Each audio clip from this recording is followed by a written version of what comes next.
પૂજ્ય સંત શ્રી આશારામજી બાપુ મહિલા ઉત્થાન મંડળ દ્વારા ગર્ભ સંસ્કાર શિક્ષણ,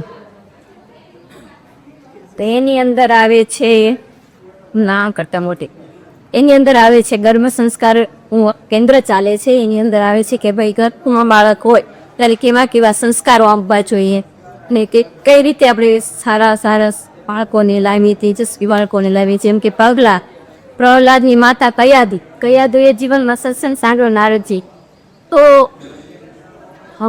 અસુર ગુણમાં પણ પ્રહલાદ થયા. એવી રીતે આપણે એમ કે સારા બાળકોને, સારા સંસ્કારી બાળકોને અત્યારે ખાસ ભારત વર્ષમાં જરૂર છે એ સારા સંસ્કારી બાળકો લાવવા માટે. તો આ અભિયાન ચાલે છે પરમ પૂજ્ય સંત શ્રી આશારામજી બાપુ આશ્રમ તરફથી મહિલા ઉત્થાન કેન્દ્ર, એનું આ ગર્ભ સંસ્કાર આયોજન છે અને કે સારા કાર્યો કરે છે. એમાં ગર્ભ સંસ્કાર કેવી રીતે બાળકોને જન્મ આપવો, કઈ રીતે બાળકોનું પોષણ કરવું, કઈ રીતે બાળકોને જ્યારે પ્રેગ્નન્સી હોય ત્યારે કઈ રીતે બાળકોને ખોરાક આપવું, કઈ રીતના વત્સપાર્જન કરવું, કઈ રીતના મંત્ર જપ કરવા, બધું શીખવામાં આવે છે. એની કીટ પણ આપવામાં આવે છે, લઘુવતી બહેનોની કીટ પણ આપવામાં આવે છે. તો આવી રીતે ઘણા બધા ગર્ભ સંસ્કાર મહિલા ઉત્થાનના કાર્યક્રમો છે, એમાંનો એક આ કાર્યક્રમ પણ છે. તમારું નામ આપજો. નામ કૃષ્ણબા અજયસિંહ પરમાર, હું ભાવનગરથી આવું છું. બાપુનો અવતરણ દિવસ નિમિત્તે તમને બધા બહેનોને શું તમે કહેવા માંગો છો આજના સમયમાં? આજના સમયમાં વિજય બાપુનો અવતરણ દિવસ, મેવો અવતરણ દિવસ છે. દર વર્ષે અવતરણ દિવસથી જોતા જ હોય, પણ સંત મહાપુરુષોનો જ્યારે અવતરણ, સામાન્ય માણસનો જન્મ થાય પણ મહાપુરુષનો જ્યારે થાય ત્યારે અવતરકી અવતારા એટલે અવતાર થાય છે મહાપુરુષોનો. અને મહાપુરુષોનો અવતાર હંમેશા પ્રેરણા જ આપતા હોય છે. કેવી કેવી પ્રેરણાઓ આપે છે મહાપુરુષનો. બાપુજીનો 90 અવતાર દિવસ છે, તો બાપુ એવી સરસ પ્રેરણા લેવાની છે આપણે કે ભાઈ મહાપુરુષ સંત ધરતી પર કેવી રીતે, આવી તો ગર્ભ સંસ્કાર દ્વારા આપવાની જ છે, પણ મહાપુરુષોએ કેવા કેવા કાર્યો કર્યા, આપણે કેવું કરવું જોઈએ, ગુરુ શું, શિષ્ય શું. આપણી ભારત અને ભારતીય સંસ્કૃતિને ખાસ તો બચાવવાની જરૂર છે. ભારતીય સંસ્કૃતિને બચાવવા માટે આપણે શું શું કરવું જોઈએ, આ બધું અમને શીખવા મળે છે. ને ખૂબ સારી પ્રેરણા મળે છે. બાબુનો અવતરણ દિવસ હોય છે ત્યારે અમને એમ લાગે છે કે જાણે અમારો નવો જન્મ હોય છે. દર વર્ષે અમને એવું લાગે છે કે અમારો નવો જન્મ થાય છે. બાપુનો અવતરણ દિવસ આવે જ છે, પણ અમને એમ થાય છે કે અમારો નવો જન્મ થયો છે. આખા વર્ષની અંદર જે કંઈ અમે કર્યું એ ભૂલ ચૂક તો એ સુધારી અને નવો સંકલ્પ લઈએ છીએ હવે. હરિઓમ. આજના પાવન નિમિત્તે તમે જે ગર્ભ સંસ્કાર જે વિશે તમે સમજાવવા માંગો છો એ ખરેખર તમારા રીતે કઈ રીતે તમે સમજાવવા માંગો છો? અને જે બાપુ આ જે પ્રેરણા કરે છે કે બાળકોના ગર્ભથી તે સારા સંસ્કાર આવે, તો એવી કઈ પદ્ધતિ અપનાવે જે ગર્ભવતી મહિલાઓ જે હોય છે એ પોતાના શિશુને, આવનારા શિશુને એ કેવા સંસ્કાર આપવા જોઈએ, કઈ રીતે એને બાળપણથી જ તે જે ભક્તિને આ રંગે લંગાય. અને આજના જે સમયમાં જે બીજો જે ખોટા વિચારો અથવા તો એ પ્રભુના માર્ગ ઉપર સીધી પદ્ધતિથી જ ચાલી શકે, તો એ કઈ એવી પદ્ધતિ શીખવાડે છે બાપુ, તે અમને જણાવો છો. સરસ પ્રશ્ન છે તમારો. આજે સૌપ્રથમ તમને એ કહી દઉં કે આજે પૂજ્ય સંત શ્રી આશારામજી બાપુનો જે અવતરણ દિવસ હતો, તો એની ઉજવણી આ વલભીપુર આશ્રમમાં થઈ રહી હતી. તો મારું નામ છે ભરતભાઈ સોલંકી, રહેવાનું બોટાદ. તો એ કાર્યક્રમ માટે અમે અહીંયા આશ્રમમાં આવ્યા હતા. તો અહીંયા આશ્રમમાં ખૂબ સરસ મજાનો અવતરણ દિવસનો કાર્યક્રમ અમે માણ્યો. અને ત્યારબાદ જે અહીંયા જે સાધક બહેનો છે તો એમના દ્વારા એક ગર્ભસ્થ શિશુ સંસ્કાર નામનો એક કાર્યક્રમ જે મહિલા ઉત્થાન મંડળ જે અમદાવાદ સંત શ્રી આશારામજી બાપુ આશ્રમ તરફથી જે ચલાવવામાં આવે છે, તો એમાં આ જે તમે પ્રશ્ન કર્યો એ બધી પ્રવૃત્તિથી ખૂબ લાભ થાય છે.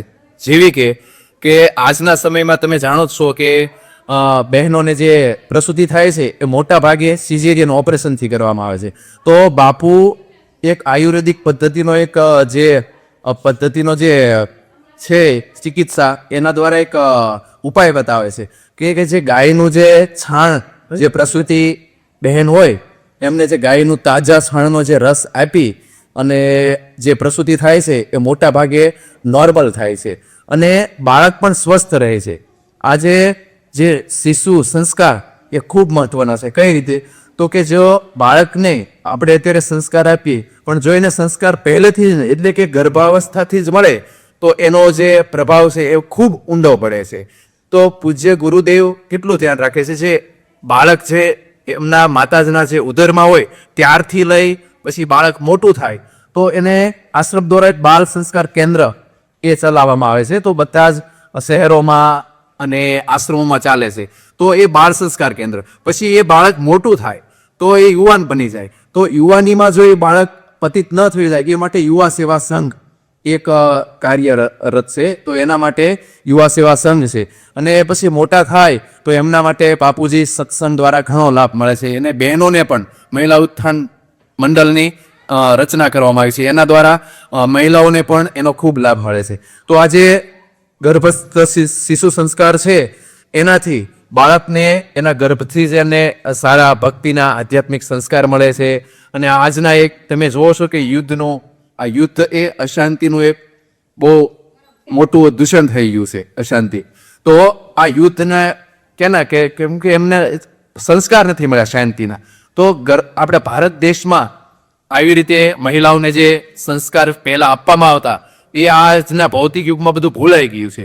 તો બાપુજીએ આ મહિલા ઉત્થાન મંડળ દ્વારા ગર્ભ સંસ્કાર કેન્દ્ર ચલાવવામાં આવે છે કે જેનાથી બાળક તેજસ્વી જન્મે એવા બધા ઉપાયો બતાવવામાં આવે છે.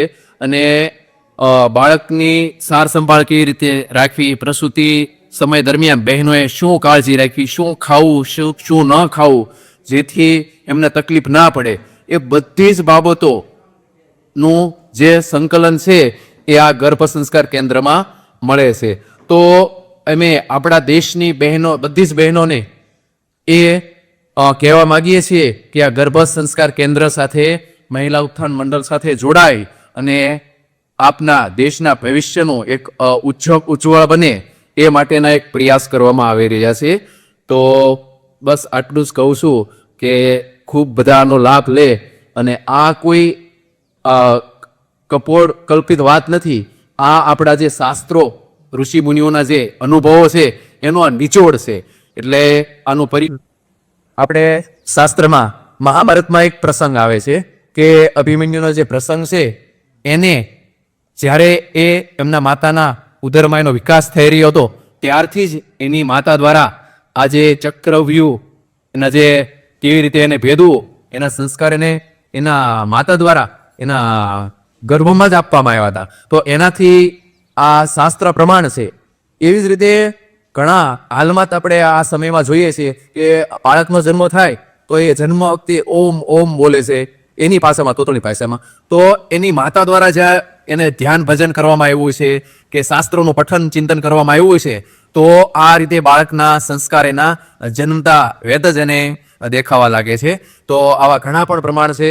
તો આપણે પણ લાભ લેશું. ધ્રુવ છે, પ્રહલાદ છે, એ પણ એ બાળપણથી જ એના ભક્તિના રંગમાં હતા. તો આ એનું આ ગર્ભ સંસ્કારના લીધે જ, બાકી કોઈ બાળક હોય જન્મતા વેત જ એને ભક્તિમાં રસ લાગે એ શક્ય નથી. પણ આ ગર્ભ સંસ્કારથી જ આ શક્ય છે.